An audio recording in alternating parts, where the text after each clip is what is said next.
Aujourd'hui, petit reportage vidéo pour vous montrer comment j'ai réalisé ce chariot pour poste à souder. C'est un chariot qui se compose de 3 étages, donc vous pourrez y stocker tous vos postes à souder ainsi que vos câbles ainsi que vos différents outils. Donc pour cela, il vous faut utiliser un poste à souder à l'arc. Moi j'utilise un poste Atmos Germany qui est très bien, il monte jusqu'à 250 ampères et pour débuter c'est parfait. De l'électrode de 2,5 et de 2 mm. Bien sûr, pour souder, il vous faut à minima un casque pour soudure. Moi, c'est un casque de soudure automatique. Et pour protéger des brûlures, vous utilisez des gants de soudeur. C'est pas une vidéo sur comment souder à l'arc, donc si vous voulez que je vous fasse une vidéo sur le matériel à utiliser et comment faire, j'en ferai une à part. Pour réaliser le chariot, vous avez besoin d'une meuleuse de disque à tronçonner ou vous pouvez utiliser une tronçonneuse à métaux. C'est plus facile avec la tronçonneuse à métaux, mais la meuleuse fait très bien le taf. Des disques à lamelles, ça sera pour nettoyer avec la meuleuse vos soudures. Et une perceuse pour réaliser les supports de roue et percer. Alors j'ai coupé les plateaux en alu que vous voyez ici, j'ai utilisé une scie circulaire plongeante que je vais vous montrer là. Et avec cette scie circulaire Parkside, j'ai utilisé une lame multimatériaux. Je vous mets tous les liens des outils que j'ai utilisés dans la description. En termes de matériaux, vous avez besoin de tubes en acier de 30 x 30 mm, donc avec une épaisseur de 2 mm. Il vous faut environ 9 mètres pour le chariot. Alors si vous débutez avec la soudure à l'arc, je vous conseille de prendre une épaisseur de 3 mm. C'est plus simple pour souder, parce qu'avec une épaisseur de 2 mm, on perce très facilement à l'électrode enrobée. Donc si vous débutez, prenez ça en compte et prenez du 3 mm en épaisseur. Donc il vous faut également du tube acier de 20 x 20 mm d'épaisseur de 2 mm. Donc il vous faut environ 4 mètres, c'est pour réaliser les traverses des plateaux. Moi ensuite j'ai utilisé du fer plat de 2,5 cm de largeur en épaisseur 4 mm pour fabriquer mes supports de roue. Il vous faut du tube acier plein, ça c'est pour réaliser les supports de câbles. Pour les plateaux, vous avez besoin de tôle en alu, donc moi j'ai pris la tôle en alu aspect damier. Pour les roues, j'ai utilisé 4 roulettes pivotantes avec frein que j'ai acheté sur Amazon. Pour la peinture, vous prenez de la peinture fer classique, glycéro bleu pour ferronnerie.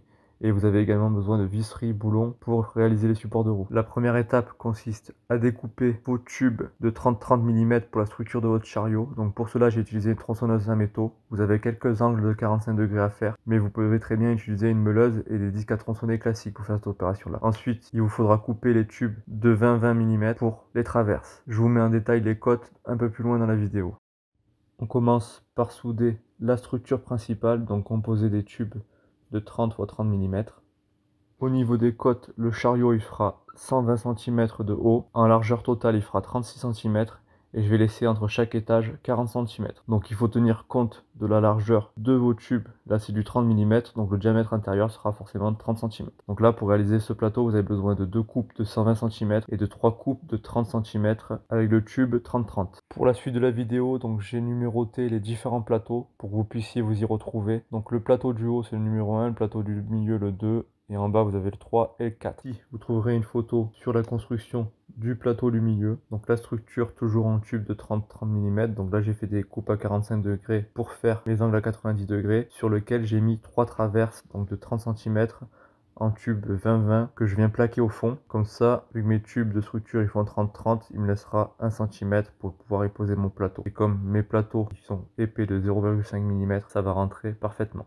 Ensuite, on passe à la réalisation des autres plateaux. Donc, même principe, la structure est en 30-30 mm. Et pour les travers, j'ai utilisé les tubes de 20-20. Je vous détaille les cotes maintenant. L'étage du haut, il a une structure un peu particulière. Il va se composer d'un petit plateau de 28 x 30 cm de diamètre intérieur, avec 2 traverses de 30 cm en tube de 20-20, ainsi que d'une avancée de 12 cm avec un tube de 20-20 qui me permettra soit de mettre mes câbles, soit mes serre-joints, soit mes pinces. Pour le diamètre extérieur, donc en tenant compte de la largeur de mes tubes, donc on retrouve les fameux 36 cm de large et en longueur on aura des tubes de 43 cm. Pour le plateau du milieu, donc le numéro 2, c'est très simple, on a un plateau de 40 cm x 30 cm de diamètre intérieur. Donc là on retrouve 3 traverses en tube de 20-20 de 30 cm de longueur qui viendra soutenir donc le plateau, on a lu. Pour la structure, il vous faudra des coupes à 45 degrés et en diamètre extérieur on retrouve nos 36 cm de large et 43 cm de long. Pour le plateau du bas, le numéro 3, donc le plus grand, là j'ai fait une petite bourde, je pense que j'aurais dû reprendre la structure du plateau du milieu, donc le numéro 2. Ne faites pas comme moi, j'ai essayé de faire 2 glissières en fait, mais c'est mieux d'avoir 3 traverses, au moins le poids sera soutenu de façon uniforme. Moi je vais être obligé de renforcer le plateau du bas. Donc là, reprenez la structure du numéro 2, donc un plateau de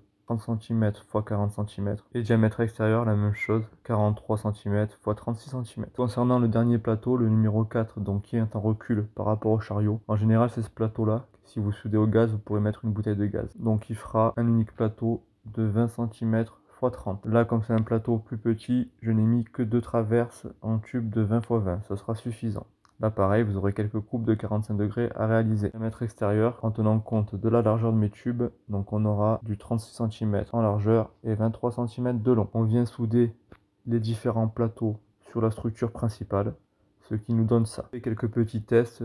Donc je positionne mon poste à souder Stammer Germany pour voir si mes cotes sont bonnes. Donc je viens couper et souder des renforts sous chaque plateau. Donc les renforts du bas, ils mesurent 28 cm, donc avec des angles de coupe de 45 degrés. Et pour les 4 renforts qui vont maintenir le plateau du milieu et le plateau du haut, ils font 10 cm, toujours coupés à 45 degrés. Toujours pareil, quelques petits tests. Je viens mettre mes postes à souder pour m'amuser et vérifier que mes cotes sont bonnes.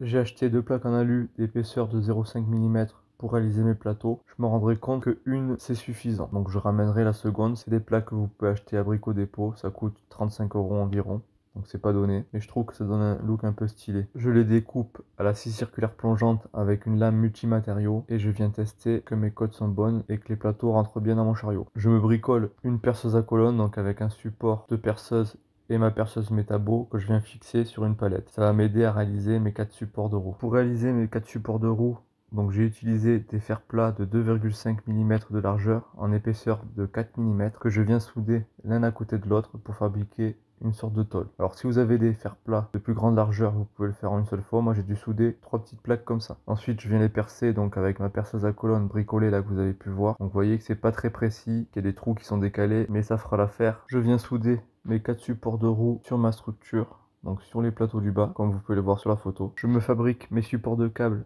avec du tube plein de 6 mm de diamètre. Comme c'est du 6 mm, je peux les cintrer facilement à l'aide d'un étau. Et je viens les souder sur mes 2 plateaux supérieurs. C'est aussi simple que ça. Je mets les roues que je viens fixer avec des vis et des boulons. Je viens mettre mes plateaux pour vérifier que tout va bien. Après, je mets tout en peinture et je vous laisse avec quelques photos de la réalisation finale.